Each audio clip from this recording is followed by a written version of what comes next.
رایا کاری سے کیسے بچا جائے؟ رایا کاری ایک ایسی چیز ہے جو انسان کے اعمال کا بیڑا غرق کر دیتی ہے۔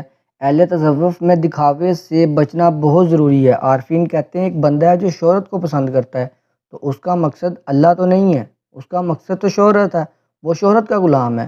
اور ایک بندہ ہے جو گمنامی کو پسند کرتا ہے تو اس کا مقصد بھی اللہ نہیں ہے، اس کا مقصد گمنامی ہے، تو وہ گمنامی کا غلام ہے۔ پوچھا گیا حضرت پھر کیا کریں؟ آپ نے فرمایا وہ کرو جو اللہ تعالیٰ کہتا ہے، اگر اللہ کہے تو ظاہر ہو جاؤ اور اگر اللہ کہے تو چھپ جاؤ۔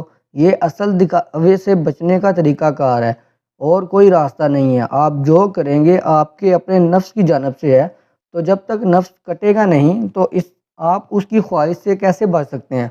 صوفیہ کرام نے رایا کاری سے بچنے کے 3 درجے لکھے ہیں۔ ایک عام عوام میں ہے وہ عمل جو آپ صرف لوگوں کے لیے کرتے ہیں، یعنی جب اکیلے ہوں گے تو وہ نہیں کریں گے، اور جب آپ لوگوں میں ہوں گے تو وہ کریں گے، یعنی لوگوں کو دکھانے کے لیے کرتے ہیں۔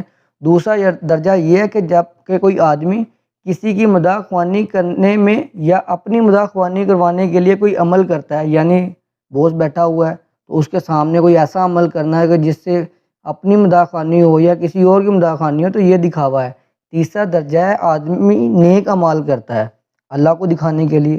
جب بندہ اللہ کو گن گن کے چیزیں دیتا ہے کہ دیکھے جی میں یہ کر رہا ہوں، اور اس کا مقصد تو یہ ہے کہ اللہ سے جنت ملے گی، اور گناہوں سے اس لیے بچ رہا ہے کہ دوزخ سے بچ جاؤں گا، اس کو کہتے تو اخلاص ہے۔ لیکن بے لوث عبادت کرنی ہے، نہ جنت کی طلب نہ جہنم کا خوف ہو، اللہ کی نظر کی طلب ہے، بس اس کی توجہ چاہیے، اس سے محبت چاہیے۔ یہ ایک عاشق کا بیہیویئر۔